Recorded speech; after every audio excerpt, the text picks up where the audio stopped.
Hello friends, welcome to bliss cinemas. இன்னைக்கு நம்ம தியேட்டர்ஸ்ல release ஆயிருக்க மெட்ராஸ் மாஃபியா கம்பெனி படம் எப்படி இருக்குன்னு பார்க்க போறோம். வாங்க வீடியோக்குள்ள போகலாம். இந்த படம் பாத்தீங்கன்னா ஒரு கமர்ஷியல் படமா எடுத்திருக்காங்க. இப்போ இந்த படத்தோட கதையை பத்தி பார்க்கலாம். படத்தோட ஆரம்பத்திலேயே பாத்தீங்கன்னா பல கொலைகள் நடக்குது. ஒவ்வொன்றுத்துக்குமே பாத்தீங்கன்னா சரணடைகிறது வேற ஒருத்தர். இதுக்கெல்லாம் காரணம் யாருன்னு பாத்தீங்கன்னா ஆனந்தராஜ் தான். அவர் தான் ஒரு மிகப்பெரிய டானா இருக்காரு. அவரு மெட்ராஸ் மாஃபியா கம்பெனி அப்படின்ற ஒரு கம்பெனியை வச்சு ரவுடிகளை சப்ளை பண்ணிக்கிட்டு இருக்காரு. கொல்றது ஒருத்தரா இருக்கும், அதே மாதிரி போய் சரணடைகிறது வேற ஒருத்தரா. இவங்க பல விஷயங்கள் ஹேண்டில் பண்ணிட்டு இருக்காங்க. ஒவ்வொரு ஏரியாவுக்கும் ஒவ்வொரு டானை வச்சு ஆனந்தராஜ் மெயின்டைன் பண்ணிட்டு இருக்காரு. இந்த மாதிரி சிச்சுவேஷன்ல பாத்தீங்கன்னா படத்தோட ஆரம்பத்திலேயே ஆனந்தராஜ் கொல்லப்பட்டார் அப்படின்ட்டு காட்டுறாங்க. இவரை கொன்னது யாரு அப்படின்றது தான் இந்த படத்தோட கதையே அப்படின்ட்டு அவங்களே சொல்லி தான் ஸ்டார்ட் பண்றாங்க. அது கூட இருந்த யாரோ ஒருத்தர் தான். ரைட் ஹேண்டா இருக்கலாம், லெஃப்ட் ஹேண்டா இருக்கலாம், யாரா வேணா இருக்கலாம் அப்படின்ட்டு. அப்படியே கட் பண்ணா ஹைகோர்ட்ல ஒரு கேஸ் வருது. சென்னையில மிகப்பெரிய கிரிமினல்ஸ் எல்லாம் வளர்ந்து வந்துகிட்டு இருக்காங்க. சென்னையில பயங்கரமான ரவுடிசம் டெவலப் ஆகி நிக்குது. ஆனா அதுக்கு பெருசா ஆக்ஷன் எடுக்கவே இல்லை அப்படின்றதுனால கோர்ட்டே முன் வந்து இந்த கேஸ் எடுக்கிறாங்க. அதுல அவங்க என்ன சொல்றாங்கன்னு பாத்தீங்கன்னா,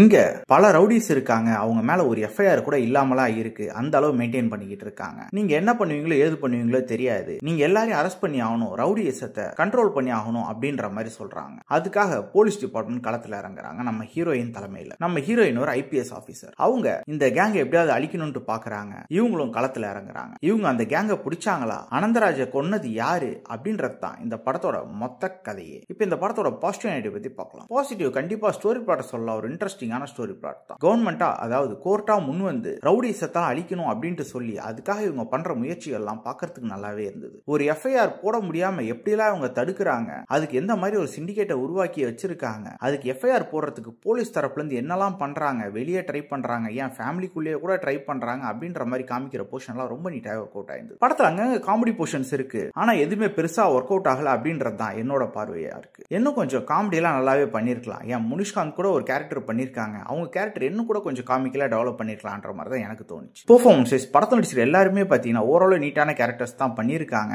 கேரக்டர் இன்னும் டெப்தா கூட எழுதிருக்கலாம். படம் கொஞ்சம் அங்க இங்கன்ட்டு சுத்தி சுத்தி போகுது, அதெல்லாம் இன்னும் கொஞ்சம் கண்ட்ரோல் பண்ணி எடுத்திருக்கலாம். டெக்னிக்கலி பாத்தீங்கன்னா இந்த படம் ஒரு ஆவரேஜான படம் தான். ஏன்னா இந்த படம் ஒரு லோ பட்ஜெட்ல தான் எடுத்திருக்காங்க. அதுக்கு உண்டான பிரசன்டேஷன் நமக்கு ஸ்கிரீன்ல தெரியதான் செய்யுது. சினிமோட்டோகிராஃபில ஓகேவா இருக்கு, சவுண்ட் எஃபெக்ட்ஸ் பிஜிஎம் எல்லாம் பரவாயில்லாம இருக்கு, சாங்ஸ் இருக்கு, அந்த அளவு பெருசா ஒர்க் அவுட் ஆகல. ஸ்கிரீன் பிளேஸ் பாத்தீங்கன்னா இவங்க ஆரம்பத்திலேயே கதையை சொல்லிடுறாங்க, ஆனந்தராஜை கொன்னது யாரு அப்படின்றத இந்த படத்தோட கதைன்ட்டு. அதுக்கப்புறம் ஒரு மாசம் பின்னாடி போயிட்டு ஒரு நீட்டான ஸ்கிரீன் பிளே கொடுத்திருந்தாலும் அங்கங்க பல போர்ஷன்ஸ் லாக் அடிக்குது. ஏன்னா சுவாரஸ்யம் இல்லாத சீன்ஸா இருக்கு. ஒண்ணுமே அங்கங்க ஒரு சில ட்விஸ்ட் அண்ட் டர்ன்ஸ் நல்லா இருக்கு, ஒரு சில போர்ஷன்ஸ் நல்லா இருக்கு. குறிப்பா சொல்லணும்னா போலீஸ்காரங்க இவங்க ஃபேமிலியில இவங்க பொண்ணுகிட்டே, அதாவது ஆனந்தராஜோட பொண்ணுகிட்டே போயிட்டு கேஸ் கொடுக்க சொல்லுவாங்க.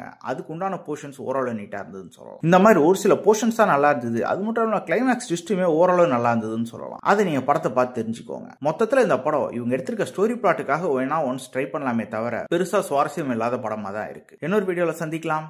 தேங்க்யூ.